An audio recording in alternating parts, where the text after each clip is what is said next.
Вітаю вас, сябры. Скончыўся снежны травень, пачаўся не менш эпічны чэрвень. Я абяцаў, што мы вернемся, і пачынаем мы сёння зноў з гэтага цудоўнага дома, у якім калісьці яшчэ да рэвалюцыі ў 19-м, пачатку 20-го стагоддзя была гасцініца «Брыстоль», больш вядомая як «Бардэль».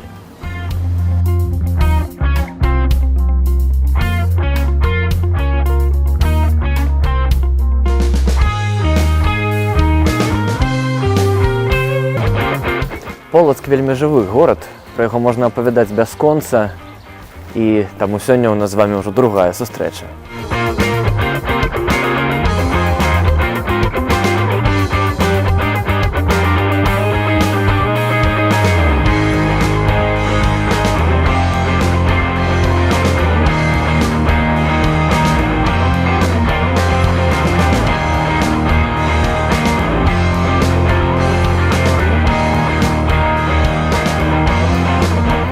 Дойчынь Ренесансен. Гэтую воданапорную вежу нібыта пабудавалі немцы, якія засталіся ў Полацку пасля Другой сусветнай. Да пачатку 90-х яна спраўна выконвала сваю асноўную ролю. Пасля ў ёй задумалі зрабіць музей, што ўласна ў 2005 годзе нарэшце адбылося. Тут з'явіўся экалагічны музей, дастаткова нетыповы для Беларусі, і, у прынцыпу, можна смела казаць, што ён нават унікальны. Чаму Рэнесанс?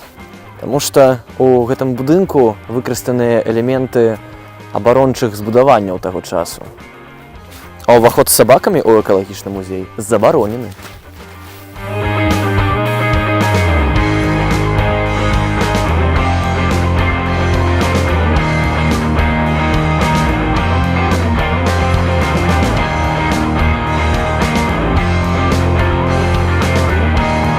А гэта музей традыцыйнага ручнога ткацтва Паазер'я. Это не проста музей, а самы сапраўдны цэнтр культурнага жыцця Полаччыны. Там не толькі пра ткацтва, там все нашмат больш цікава.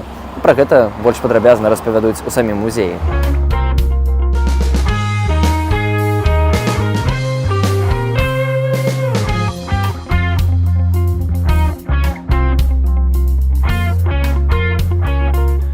Як было сказано, наш музей натурально не только про ткацтво. Натурально, что мы рассказываем и про технологии ткацтва, про технологии выраба нитки, про технологию выраба тканины, про дальнейший лёс. Але мы себе ставим еще одну такую задачу. Это выховать у детей, и не только у детей, на жаль, треба выховывать гэта у дарослых, павагу до чужой працы. Мы все привыкли, что тканина, адзенне достается нам досыць проста. Мы идем у краму, купляем себе некую там шмоточку и радостно ходим, и все у нас добра. Але калі показываешь детям и показываешь дарослым, як гэтая самая тканина доставалася нашим продкам, у детей адразу узнікаюць любые жаданні падраць адзін аднаму кашулі, джинсы, им адразу хочется быть больш беражлівымі, больш акуратнымі, и яны ставятся з большай павагай да таго, што рабілі нашыя продкі. Але, натуральна, апроч жаночых рамёстваў у нашым музеі могуць быць прадстаўленыя і іншыя некаторыя рамёствы. Вось зараз у нас працуе выстава з дрэва бай. Напрыклад, бачыце, розныя інструменты. Можна падумаць, што ўсе гэтыя рэблікі аднолькавыя, і навошта іх паказваць ажно 4 штукі. Але кожны мае сваю глыбокую функцыю і задачу. Напрыклад, вось гэты, ён зроблены для таго, каб рабіць вельмі глыбокія такія пазы у дошках. Гэта для того, каб апрацоўваць край, тому што мы ж не хочам, каб у нас былі крывыя дошкі. Гэта ж справядліва. Вось гэты фуганак вялікі такі дзіўны. Ён для того, каб раўняць дошкі. Не толькі выставамі славіцца наш музей, у нашым музеі таксама адбываюцца розныя традыцыйныя беларускія святы, якія вельмі любяць палачане і актыўна прыходзяць на іх. Абавязкова прыходзьце да нас у музеі.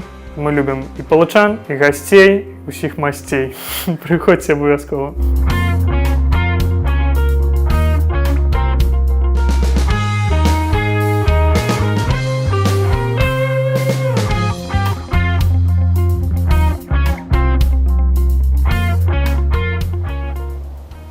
Езуіты былі вельмі хітрыя людзі. Яны давалі магчымасць усім ахвотным атрымаць адукацыю. І сёння іх традыцыі працягвае Полацкі дзяржаўны універсітэт. Зараз мы знаходзімся каля будынкаў былога езуіцкага калегіума, дзе сёння размяшчаюцца два факультэты Полацкага дзяржаўнага універсітэта – гісторыка-філалагічны і факультэт інфармацыйных тэхналогій.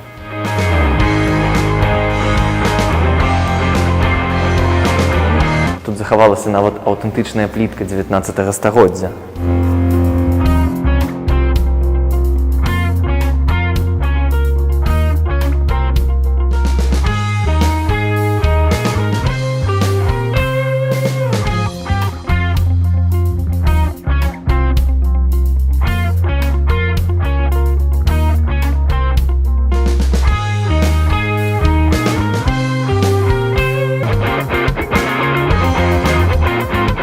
Адна з галоўных славутасцей Полацка – Спаса-Ефрасініўскі манастыр.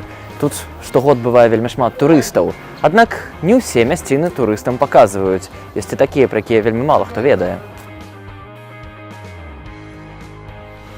Напрыклад, вось гэты падвесны мост праз раку Палату, які знаходзіцца акурат за манастыром.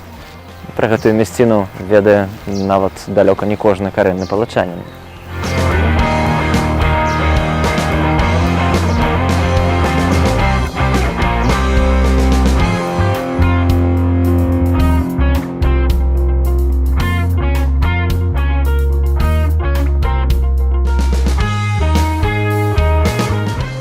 Вакзал – гэта такі гарадскі швейцар, які вітае і праваджае людзей, якія прыязджаюць і з'язджаюць з Полацка.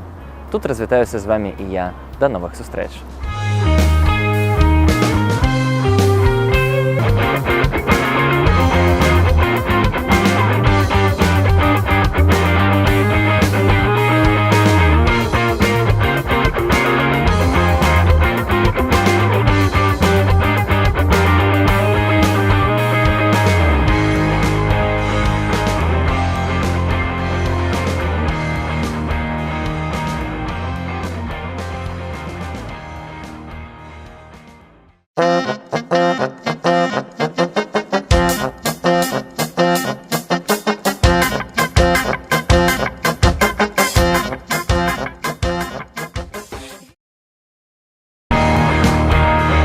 Сябры, толькі што вярнуўся з фэсту бардаўскай песні, які праходзіў у вёсцы Германовича Шаркаўшчынскага раёна. Калі вы хочаце паглядзець, паслухаць адну з маіх песень, якія я там выканаў, спасылачка ў апісанні.